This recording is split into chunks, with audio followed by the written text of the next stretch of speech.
Hello everyone समस्त को स्वागत बीएलआर यूट्यूब चैनल को। आज आम पढ़ा understanding the child in influencing of heredity and environment. पूर्व क्लास रे आम पढ़ी कैरेक्टरिस्टिक्स ऑफ चाइल्ड डेवलपमेंट। आज देखिए हेरिडिटी और एनवायरनमेंट प्रभाव केमती पड़ुची चाइल्ड डेवलपमेंट उपरे। तेज यहाँ तो आज आम पढ़ा पूर्व तुम जब चैनल को सब्सक्राइब करना सब्सक्राइब करनी और बेल आइकन प्रेस कर जहाँफल कि परवर्त भिडियो नोटिफिकेशन तुम पाखक इजिली पहुंचीज। तेज चलो देखिए आम कौ कौ सब पॉइंट आज या डिस्कसन करवा ना what is heredity, what is environment, nature versus nurture, identical twins and fraternal twins आउ किछि क्वेश्चन आमे करवा ए सब डिस्कसन करवा तापर एग्जाम बेस्ड क्वेश्चन किछि करवा बेटर अंडरस्टैंडिंग पाई। तो देखो personality characteristics extend by heredity and are shaped by environment. पिलार पर्सनालिटी रो बेस होता है हेरिडिटी। हेरिडिटरी गुण अनुसार पिलार पर्सनालिटी प्रथम डेभलप होता है तापर एनवायरनमेंट माने परिवेश ता ऊपर इफेक्ट पकाए आउ ताकू तार व्यक्तित्व को प्रकृत शेप साइज देइथाय। हैला बुझी पालो heredity is fixed and environment is dynamic. Heredity होची स्थायी आउ एनवायरनमेंट माने परिवेश होची परिवर्तनशील। हेरिडिटी केमती स्थायी ना एटा हम पूर्व पुरुषों ठारू आसीथाय, एटा जीन द्वारा आसीथाय, क्रोमोसोम द्वारा आसीथाय। आको हम केमती परिवर्तन करबा, आको हम बदलाई परिबानी, तो एटा हला फिक्स्ड। एनवायरनमेंट किंतु परिवर्तनशील केमिति ना पिला जन्म होची गोटे जगह गोटे घर परिवेश रे से जन्म होची, स्कूल को जाउची, स्कूल रो परिवेश अलगा होची, सांग साथी मानकर परिवेश अलगा होची। तो एनवायरनमेंट इज डायनामिक। हेरिडिटी कोन तबे देखो all the qualities that a child has inherited from the parents is called heredity। गोटे पिला तार बापा मां को ठारू जो गुण सब आनी थाए, जो गुण सब ता पाखकु ट्रांसफर हेई थाए, तो सेटा होची हेरिडिटी, जोटा को आमे कहूछु वंशानुक्रम, वंशानुगुण। हैला तो heredity is what a person born with. Heredity होची पिला जो जिनिस को जो गुण को नेकी जन्म हेची सेटा हला तार हेरिडिटी, माने जन्मरु ता पाखरे से गुण अछि। It comes from your past generation through genes. एटा पूर्व जनरेशन रु आसी थाए जीन माध्यम रे। जीन भितरे थाए क्रोमोसोम, से क्रोमोसोम माध्यम रे या आसी थाए, जीन माध्यम रे आसी थाए। क्रोमोसोम माने होची गुणसूत्र। तो देखो एनवायरनमेंट कोन, environment is everything that affects the individual except genes. माने हेरिडिटी ठारू जहा आसीची वंशानुक्रम अनुसार पिला पाखकु जहा आसीची ताकू छाडी देले आउ बाकी जेतिक जिंस रहला सेटा सब एनवायरनमेंट।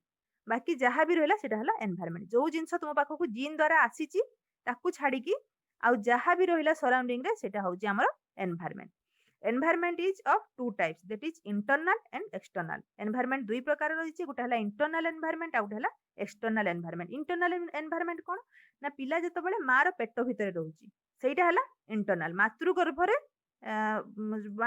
परिवेश को आमे कहूछु इंटरनल एनवायरनमेंट।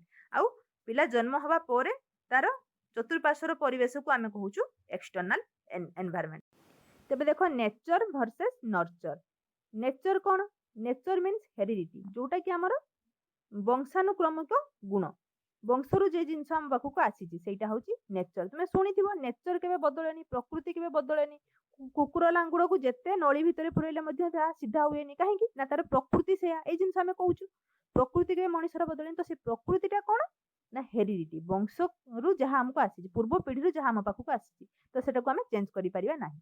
तो नर्चर मीन्स एनवायरनमेंट, जो परिवेश रे आमे रहूचु, लालन पालन हमर होउची, जो परिवेश रे हमर परवर्ती डेवलपमेंट सब हेई थाए, जन्म परर डेवलपमेंट हेई थाए, ताकू आमे कहूचु नर्चर। नर्चर माने बेसिकली एनवायरनमेंट बा परिवेश। Both are responsible for development of child. दुईटा सारा जिंस पिलार डेवलपमेंट पई दायी हेई थांती। तो नेचर भी दायी, नर्चर भी दायी। देखो ये मुझे बॉक्स करके रखी D equal to H into E। एटा कहीं बॉक्स करके रखी ना, एटा मोस्ट इंपोर्टेंट। एथिरु क्वेश्चन मध्ये आसे। एठु D हैला डेवलपमेंट, H हैला हेरिडिटी आउ E हैला एनवायरनमेंट। पिलार डेवलपमेंट केमिति हेई थाए, development equal to heredity into environment. Heredity और एनवायरनमेंट इंटरैक्शन द्वारा पिलार डेवलपमेंट हेई थाए। तुमरो क्वेश्चन आसीबो H into E, H divided by E, H plus E, H minus E type रो आसीबो। तुमे किंतु मन रखिबो H into E, H plus E हबो नाही, एडिशन देकी हबो नाही। काहे कि ना एटी हेरिडिटी भी एनवायरनमेंट ऊपर इफेक्ट पकाए आ एनवायरनमेंट भी हेरिडिटी ऊपर इफेक्ट पकाए आ दुईटा रो इंटरैक्शन द्वारा पिलार डेवलपमेंट हेई थाए। मन रखिबो D equal to H into E। एबे देखिबा आइडेंटिकल ट्विन्स कोन आउ फ्रेटर्नल ट्विन्स कोन। आइडेंटिकल ट्विन्स कोन, two childs develop from one ovum. गोटे ओव्यूम रु दुईटा पिला जन्म हेतिबे, ताको आमे कहूछु आइडेंटिकल ट्विन्स। सेमानकर सेक्स मध्य समान हेतिबो आ सेमाने टोटली कार्बन कॉपी टाइप रो पूरा पूरी समान हेतिबे। मन रखिबा सेक्स सेम हेतिबो आ गोटे ओव्यूम रु दुईटा पिला जन्म हेतिबे, ताको आमे कहूछु आइडेंटिकल ट्विन्स। ताको आमे कहूछु मोनोजाइगोटिक, जेहेतु गोटे जाइगोट रु सेमाने तयारी हिचंती, तो सेत पे आमे कहूछु मोनोजाइगोटिक। तुमरा आइडेंटिकल ट्विन्स रु क्वेश्चन आसीबो। मोनोजाइगोटिक एमती पचारिबनी आइडेंटिकल ट्विन्स और फेटर्नाल ट्विन्स रो क्वेश्चन आसीबो।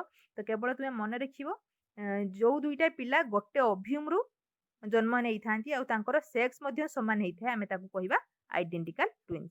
तो फेटर्नाल ट्विन्स कोन तार opposite two childs develop from separate ovum रु समान जन्म होइतिबे और तांकर डिफरेंट सेक्स रो समान हेइतिबे मन रहिला। किंतु समान ट्विन हेइतिबे किंतु पुओ झियो एमती भी ट्विन होउचंती तो सेटू को आमे कहबा फेटर्नाल। किंतु आइडेंटिकल कोन झियो झियो हेइतिबे पुओ पुओ हेइतिबे सेक्स मध्ये तांकर समान हेइतिबे एटा मन रखिबो। देखो आउ किछि इंपोर्टेंट जिंस म एठी कहि रखुची जोटा कि मोर मने अछि मु जेतबेले ओटीडी एग्जाम दउथली सेतबेले मध्ये आसीथिला आउ रिपीट भी करे ए क्वेश्चन कि मनुष्य शरीर रो गुणसूत्र संख्या केते। जदि गुणसूत्र संख्या पचारिची तेबे तुमे लिखिबो 46 टी केते पेयर जदि पचारिची तेबे लिखिबो 23 पेयर इक्वल टू 46 मन रखिबो एटा। से भितर पुणी 22 पेयर है ऑटोजोम गोटे पेयर है सेक्स क्रोमोजोम रो काम कोन ना से लिंग निर्धारण करिवो आ ऑटोजोम रो काम कोन ना पूर्ववर्ती पीढ़ी रु सब गुण को सी परवर्ती पीढ़ी को ट्रांसफर करिवो सेटा हला ऑटोजोम रो काम आ सेक्स क्रोमोजोम रो काम हला से लिंग निर्धारण करिवो। मन रखिवो मनुष्य शरीर रे 23 पेयर क्रोमोजोम थाए आ केतो टी जदि पचारिची तेबे कहइबो 46 टी मन रहिला। एटा गोटे इंपोर्टेंट आउ गोटे इंपोर्टेंट जिंस मु कहि रखुची मन रखिवो मेल पाखरे सब बेले एक्स वाई क्रोमोजोम रही थाए आ फीमेल पाखरे सब बेले रही थाए एक्स एक्स क्रोमोजोम।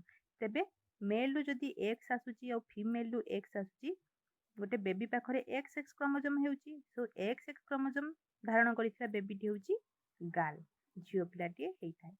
जदि मेल रु आसुची वाई और फीमेल रु आसुची एक्स तेबे जो पिलाटी हेइ थाए एक्स वाई क्रोमोजोम धारण करिथिला पिलाटी सेटा होउची बॉय बा पुओ पिलाटी हेइ थाए। मन रखिबो सब बेले एक्स एक्स क्रोमोजोम माने सेम क्रोमोजोम थाए फीमेल पाखरे different chromosome X Y chromosome थाए मेल पाखरे।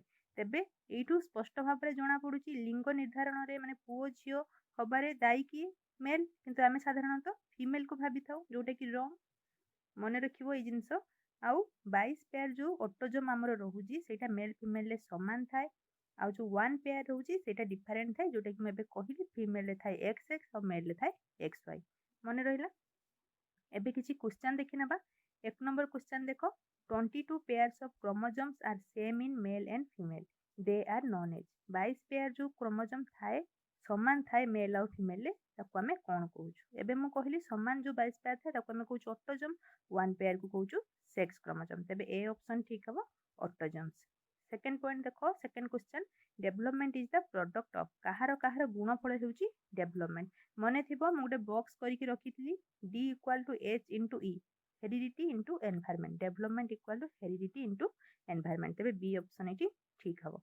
3 नंबर क्वेश्चन देखो ह्यूमंस हैव डेस पेयर ऑफ क्रोमोसोम केते पेयर गुणसूत्र गोटे मनुष्य शरीर रे रही थाए 23 पेयर्स इक्वल टू 46 मु कहितली 23 पेयर आरो ठीक आंसर हबो जोटा कि ऑप्शन सी।